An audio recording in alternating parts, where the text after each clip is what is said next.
Então, nessa ação penal 506, 31, 30, 17, depoimento do senhor Delcídio do Amaral Gomes.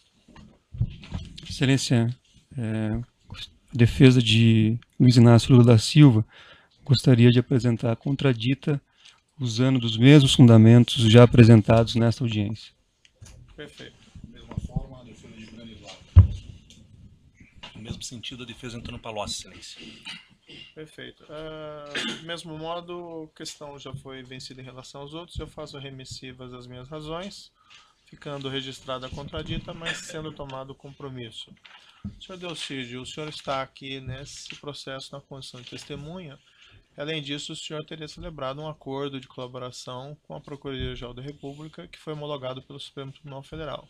É isso mesmo? É isso mesmo. Senhor Delcídio, por essa sua dupla condição de testemunha e de colaborador, eu vou advertir ao senhor que o senhor tem um compromisso com a justiça de dizer a verdade e responder as questões que lhe forem feitas, certo? Perfeito. Deixar claro ao senhor Delcídio, que a justiça interessa apenas do que é verdade, nada o senhor deve excluir, nada o senhor deve exagerar, certo? Perfeito. Senhor Delcídio, eu estou convencionado no início dessa audiência que o senhor teria prestado um depoimento aqui numa ação penal, outra ação penal contra o ex-presidente Luiz Inácio, a 504-65-1294. Isso foi uma audiência aqui perante esse mesmo juiz em 21 de novembro de 2016. Eu estou convencionado que será aproveitado essas declarações que o senhor prestou naquela ocasião aqui para nós evitarmos perguntas repetitivas. Mas eu indago ao senhor, por conta desse aproveitamento, e antes de passar a palavra ao Ministério Público, algo que o senhor gostaria de retificar, algo que o senhor teria faltado com a verdade no seu depoimento anterior? Não. O depoimento é válido. Eu passo então ao Ministério Público. Senhor Delcídio, está juntado nestes autos desta ação penal, estão juntados 3 termos de declarações que o senhor prestou no bojo do acordo de colaboração premiada. Um no dia 28 de março de 2016, é o anexo 47. Um no dia 31 de agosto de 2016, é o anexo 63. E outro no dia 11 de outubro de 2016, o anexo 32. Eu pergunto se o senhor ratifica o teor das declarações que o senhor prestou nesses termos de depoimento. Ratifico. O senhor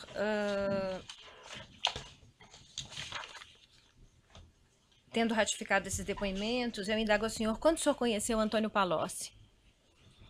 Em 2002, quando da campanha presidencial e sendo o ex-ministro Palocci o coordenador da campanha do ex-presidente Lula. O senhor disse também que é na época em que o senhor se filiou ao partido? Corresponde a essa época? Na mesma época, eu me filiei no final de 2001, eu acho que em setembro de 2001. E a coordenação de campanha presidencial por Antônio Palocci deu projeção a ele no Partido dos Trabalhadores? Ele já tinha projeção, tinha sido prefeito de Ribeirão Preto, era já uma figura política importante dentro do partido, e quando falece o Celso Daniel, ele assume a coordenação da campanha do ex-presidente Lula. E durante a campanha, Antônio Palocci manteve contato destacado com empresários?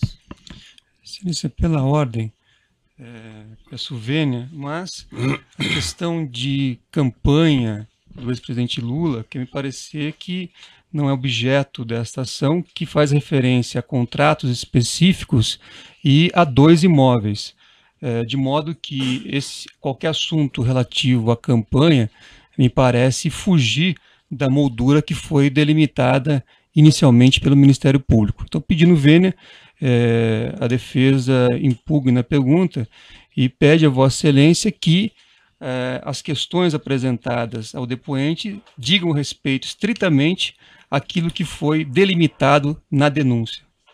Como as questões dizem respeito ao relacionamento do senhor Palocci com o mundo empresarial, que de certa maneira é relevante para a denúncia, então eu indefiro a questão e peço que repita a pergunta. Durante a campanha, Antônio Palocci teve contato de destaque com empresários? Eu, durante a campanha, a coordenação da campanha, eu confesso que não tive a oportunidade de acompanhar de perto, até porque eu era candidato ao Senado pela primeira vez, em 2002, em Mato Grosso do Sul. Mas, evidentemente, o ex-ministro Palocci, sem dúvida, tem uma relação empresarial importante, até porque foi ministro da Fazenda num momento especial para o país, e isso é um processo natural, quer dizer, esse relacionamento que ele sempre teve com o mundo empresarial brasileiro. No seu termo de colaboração de 11 de outubro de 2016, que o senhor agora ratifica, é o anexo 32 da Estação Penal, o senhor afirmou que a partir do momento em que assumiu o Ministério da Fazenda, no início de 2002, Antônio Palocci passou a ser o principal interlocutor do presidente Lula. O senhor confirma essa afirmação? Sem dúvida, porque como ministro da Fazenda, ele tinha um papel preponderante no governo e consequentemente, é absolutamente natural que ele tenha essa relação próxima com os empresários. Com o presidente Lula? E com o presidente Lula também, claro. Até porque... E como é que se dava essa interlocução? Não, ele sempre foi uma pessoa importante dentro do governo do presidente Lula, e sempre teve a confiança do partido, especialmente do ex-presidente. Era uma interlocução para que finalidades? Havia uma interlocução do ex-presidente Lula com o ex-ministro Palocci em função do dia a dia do governo, e claro também o ex-ministro Palocci conversava com os empresários sobre projetos de governo, conversava com empresários sobre campanhas eleitorais, até pelo protagonismo que ele detinha. E após a demissão do cargo de ministro da Fazenda, em função daquele conhecido episódio envolvendo o caseiro Francenildo, Antônio Palocci continuou a ter influência no governo do presidente Lula? Aquele episódio, inclusive, foi a época da CPI dos Correios. Eu acompanhei muito de perto, e, evidentemente, o ex-ministro Palocci saiu do Ministério da Fazenda, mas, claro, continuou sendo uma pessoa muito importante dentro do partido, inegavelmente. No seu termo de colaboração, de 11 de outubro de 2016, é o anexo 32, repito, o senhor afirmou que Antônio Palocci trazia reivindicações dos empresários para o governo. Como é que isso se dava? Essas conversas não só ocorrem quando alguém está à frente de um ministério, como também pela própria importância do ex-ministro Palocci dentro do partido. E como ele era um interlocutor privilegiado com vários setores empresariais, essas reivindicações eram levadas ao governo e eram discutidas no governo. O senhor disse que ele fazia o discurso do empresariado, o senhor confirma? Sem dúvida, tinha sensibilidade para fazer o discurso do empresariado, sim.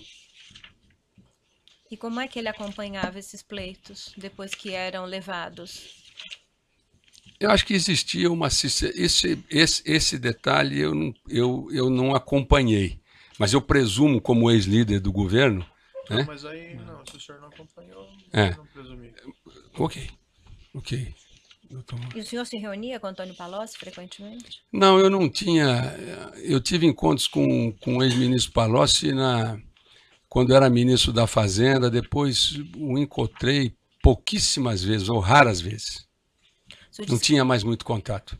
O senhor disse que ele fazia a ponte com o empresariado. Sem dúvida. E nessa ponte com o empresariado, qual é o seu conhecimento sobre a relação de Antônio Palocci com o Grupo Odebrecht? Tinha uma boa relação com o Grupo Odebrecht e com outras empresas também, não só com o sistema de construção, né, com as empreiteiras, mas também com bancos. Com quem do Grupo Odebrecht?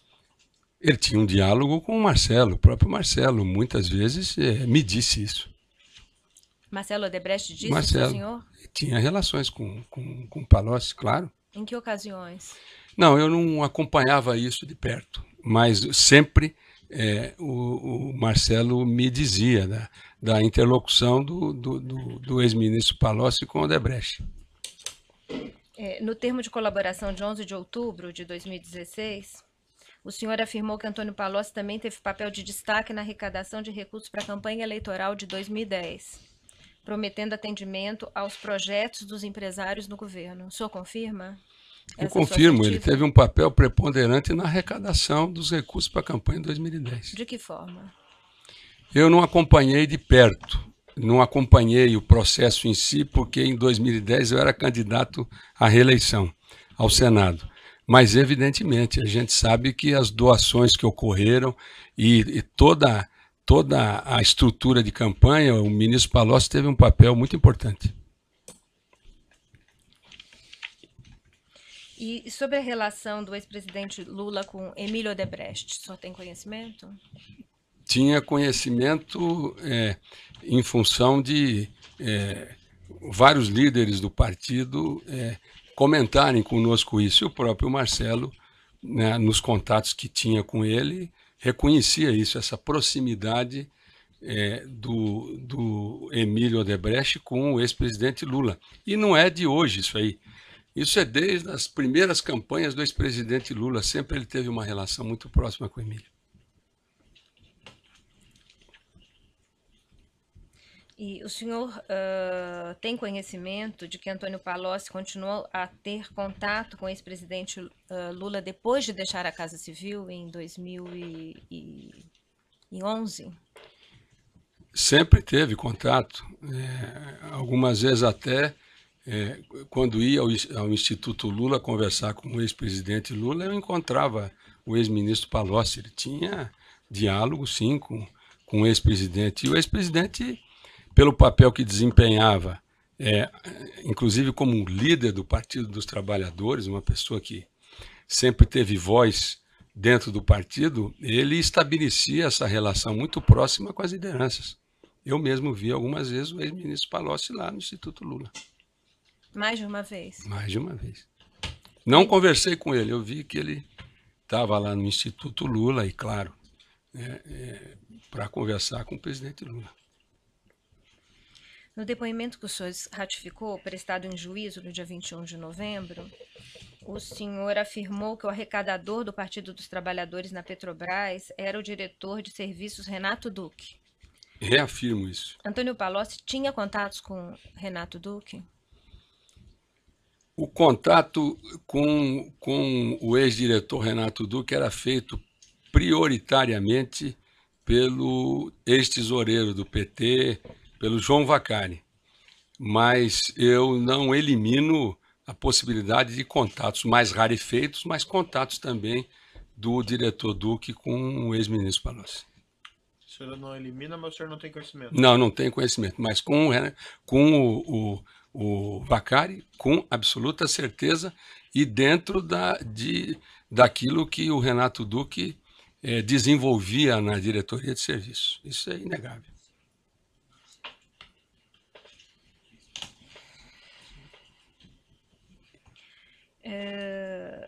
Em 11 de outubro de 2016, no termo de colaboração que o senhor também ratificou aqui neste ato, o senhor afirmou o seguinte: Antônio Palocci era como se fosse o software do Partido dos Trabalhadores, enquanto que João Vacari e José de Filipe eram hardware.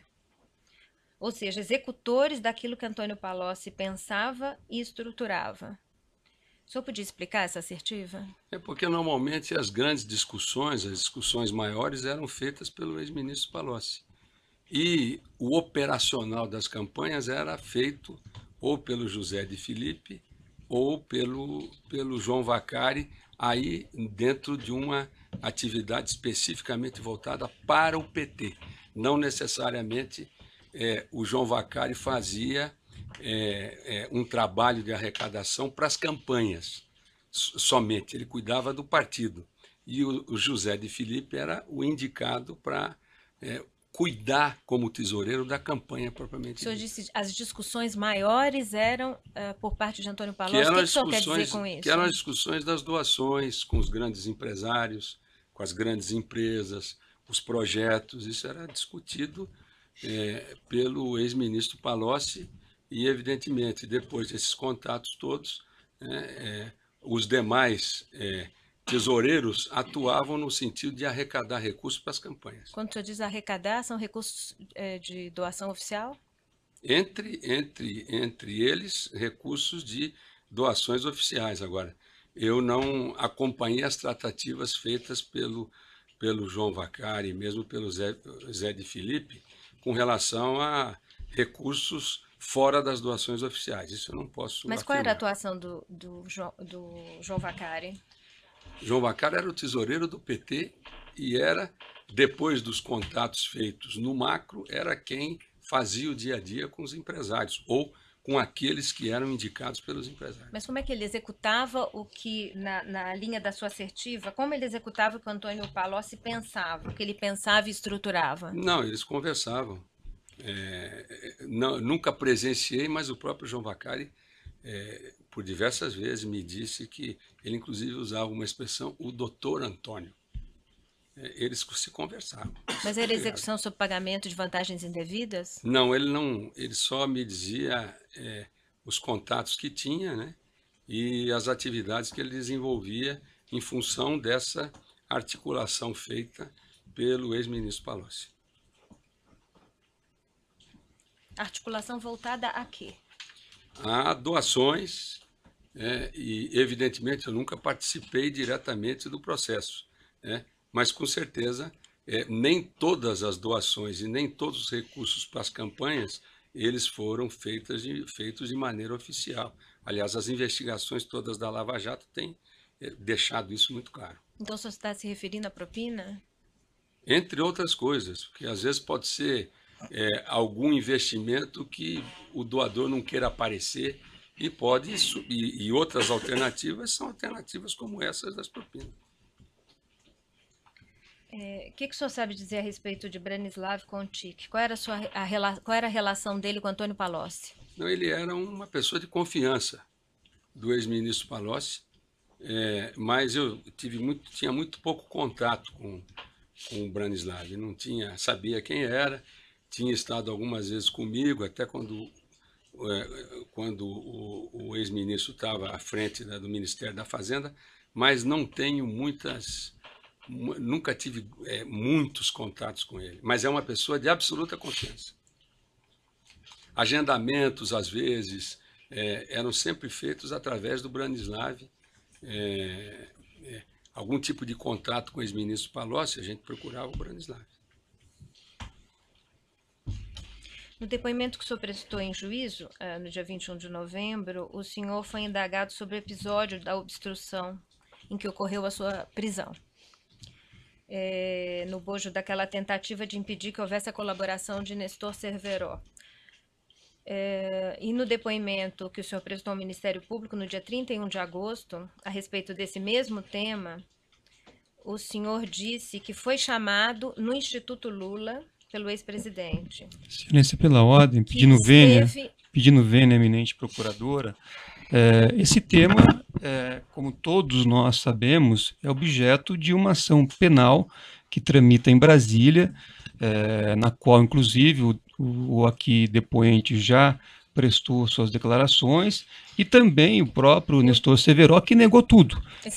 De modo que a defesa pede a Vossa Excelência, mais uma vez, que as perguntas fiquem circunscritas ao objeto da denúncia, para que não entremos aqui em temas que são estranhos à denúncia e mais, que são objeto de uma outra ação penal. A formular não é estranha, se eu puder terminar a formulação da questão, o senhor verá que ela não é estranha a esta ação penal. Perfeito, eu aguardo a formulação de Vossa Excelência e aí me reservo também o direito de fazer a impugnação ao final da pergunta.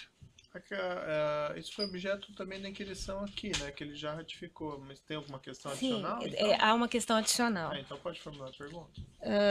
O senhor disse o seguinte neste depoimento prestado em 31 de agosto de 2016 ao Ministério Público, que o senhor esteve no Instituto Lula, a pedido de Lula. Agora textual, que o grande temor de Lula eram os fatos envolvendo a sonda Chaim e José Carlos Bunlai, que acredita que a intenção fosse resolver o problema logo antes que crescesse, já que Bunlai tinha conhecimento de muitos fatos. O senhor disse também que Lula sugeriu que se buscasse alternativas para preservar Bunlai e sua relação com Lula.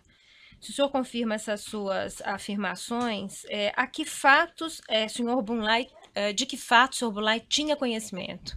que devesse ser objeto de cuidado, de atenção e serem preservados. Pedir, Vênia, o depoente, só reiterar a minha colocação anterior, Excelência, que exatamente esses temas, essas perguntas, foram objeto de uma ação penal que tramita em Brasília, de modo que me parece absolutamente fora, né, do tema aqui em discussão, e mais, é objeto de uma ação que está em fase de instrução. Nós não podemos aqui fazer uma instrução. Gostaria só de puder concluir para eu fazer a pergunta seguinte, que é estreitamente ligada a essa anterior. Eu gostaria de pedir Vênia para completar o raciocínio apenas, porque a defesa não pode ser atropelada dessa forma. É breve, doutor. Breve então, breve, eu pediria a Vênia para poder expor com toda clareza o raciocínio. Não, que o doutor falou que não é objeto desse processo. É isso. Não é objeto desse processo. Mais do que isso, eu expliquei a Vossa Excelência com bastante riqueza de detalhes, que é objeto de uma ação penal na qual o depoente já prestou suas declarações e na qual outras testemunhas também prestaram. Então, me parece que trazer o tema, né, para esta ação se mostra absolutamente inapropriado. Por ter alguma relevância incidental, eu vou permitir. Então, o senhor pode responder. Quais eram esses fatos de que Bunlai tinha conhecimento? O Zé Carlos Bunlai, esse fato específico citado pela senhora, é o caso das sondas da Chaim. Se não me engano, a Vitória 10.000, se eu não estou enganado. É a Vitória 10.000, sim. E foi objeto de uma conversa que tive com o ex-presidente Lula, como eu afirmei, né? O Zé Carlos Bunlai tinha um papel muito importante. Eu conheço bastante o Zé Carlos Bunlai, ele é do meu estado, né? E o Zé Carlos Bunlai conheceu o ex-presidente Lula na campanha eleitoral de 2002, numa gravação que foi feita numa fazenda do Zé Carlos Bunlai, apresentado pelo ex-governador Zeca, do PT. E o Zé Carlos Bunlai era uma pessoa, efetivamente, de confiança do presidente Lula. Não só com relação a essa operação, mas era alguém que dialogava não só com o presidente, mas com a família também. Ele tinha muita proximidade com o ex-presidente Lula e com a família, sem dúvida nenhuma. E nunca escondeu isso, porque falava para todos nós sistematicamente sobre os encontros que tinha com a família. A senhora afirmou que ele era um conselheiro da família? Era um conselheiro, sim. Era uma pessoa que estava lá à disposição para resolver os problemas do dia a dia e acompanhava muito bem como é que as coisas se desenrolavam no dia a dia do ex-presidente Lula e, por que não dizer, da família também. E em depoimento de 28 de março ao Ministério Público, quando indagado sobre José Carlos Bunlai, o senhor disse o seguinte, que Bunlai comentou com o depoente que tinha que estruturar o Instituto Lula, ainda no mandato de Lula, para que o ex-presidente tivesse um local para se estabelecer após o final do seu mandato. Depois, prosseguindo, o senhor disse que Bunlai comentou com o depoente primeiro sobre o Instituto Lula, contemporaneamente aos fatos, e depois sobre a reforma do sítio. O senhor confirma essa Verdade. assertiva? Ele me falou, aliás, a primeira vez que eu ouvi falar do Instituto Lula foi através desse diálogo que eu tive com o Zé Carlos Bunlai, quando ele me falou que ele estava trabalhando na estruturação do Instituto Lula, né, que, na verdade, é um procedimento que outros presidentes também adotaram, né? Mas eu soube desse projeto pela primeira vez através do Zé Carlos Bunlai. E o que era o estruturar o Instituto Lula? Era ter um local onde o ex-presidente Lula exercesse atividades políticas, recebesse as pessoas. Pelo menos o meu entendimento é esse, né? Então, ele trabalhou na organização, na estruturação do Instituto Lula, e com relação ao sítio especificamente, ele me contou uma história que ele tinha sido convidado para... Peço Vênia, só para interromper o depoente, que na verdade a questão do sítio também não é objeto desta ação penal, inclusive há um procedimento específico. Então eu pediria mais uma vez que Vossa Excelência observasse os contornos dessa ação penal para que não entremos em outros procedimentos ou outros processos. Acho que o sítio não interessa muito, né? Não. Então, no sítio eu não tenho esse detalhe, não. O que o Ministério Público quer saber é o que mais lhe foi dito sobre essa questão de estruturar o Instituto Lula. Que detalhes outros lhe foram dados sobre esta solicitação de que Bunlai Ele me disse que eles estavam procurando. contribuísse para... Ele me disse que estavam procurando uma área, né? Me falou que a Odebrecht, ele tinha procurado a Odebrecht para a estruturação do Instituto Lula,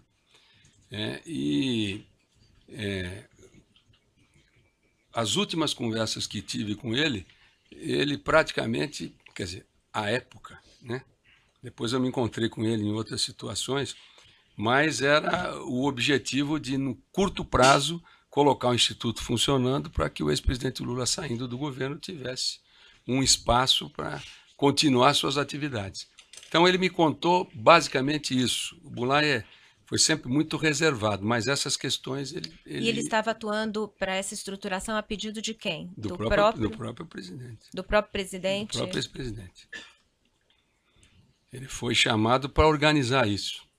E com quem da Odebrecht ele fez contato? Ele teve com o Marcelo Odebrecht, ele me relatou, né? Eu não conheço detalhes da conversa, eu estou relatando o que ele me disse. E para que a Odebrecht o ajudasse a implantar o Instituto Lula. Mais detalhes eu não tenho, eu não sei, porque eu não acompanhei isso de perto. Mas eu confirmo aquilo que faz parte da minha colaboração. Eu só não posso falar de coisas que não fazem parte da minha colaboração, apesar de ter todo o desejo de sempre prestar os esclarecimentos necessários à justiça. E qual foi o senhor conhece a atuação do ministro Palocci nesse episódio? Não. De Branislav Contic? Não. Nenhum dos dois. Aparentemente, pelo que eu entendi, o Bunlai estava cuidando disso pessoalmente. Praticamente era uma ação dirigida, muito focada nesse tema. Certo. E ele nunca fez nenhum comentário comigo também sobre o Branislav e também sobre o ex-ministro Palocci. Sem mais perguntas. O assistente de acusação tem perguntas? Sem perguntas. Os defensores? Sim, Excelência. Pela defesa de Luiz Inácio Lula da Silva, gostaria de perguntar inicialmente ao depoente se, além de ter feito colaboração com o Ministério Público do Brasil, se há colaboração também com autoridades de outros países. Não. O senhor chegou a ser procurado ou recebeu alguma proposta, o senhor ou aos seus advogados ou representantes de autoridades de outros países para essa finalidade? Na verdade, houve foi enviado um ofício do Departamento de Justiça dos Estados Unidos para o STJ, solicitando a minha oitiva. Inclusive, essa oitiva ela ocorreu em Campo Grande, no meu estado. E foi uma oitiva deserta, até porque eles queriam detalhes, eles queriam informes da Operação Lava Jato e interpretaram que eu talvez pudesse ampliar os conhecimentos deles com relação a essa questão, e eu simplesmente mostrei ao longo da audiência que o processo que eu respondo é por obstrução de justiça e, portanto, eu não tinha os detalhes que a própria Operação Lava Jato já investigou, já tomou conhecimento, enfim, toda uma construção daquilo que aconteceu na Petrobras. Mas eles efetivamente procuraram. Agora, achei muito estranho, porque foram os advogados da Petrobras, foram, acho que, se não me engano, só os advogados da Petrobras. E eles não compareceram, acho que eles já esperavam que o procedimento que seria adotado é isso que eu acabei de relatar. Certo. O senhor foi ouvido em Campo Grande, o senhor disse agora. E em que estrutura? Era um órgão público? No Tribunal de Justiça. Tribunal de Justiça de Mato Grosso do Sul. Certo. E o senhor Eu vou diz... interromper pelo tamanho do áudio aqui, já retomamos.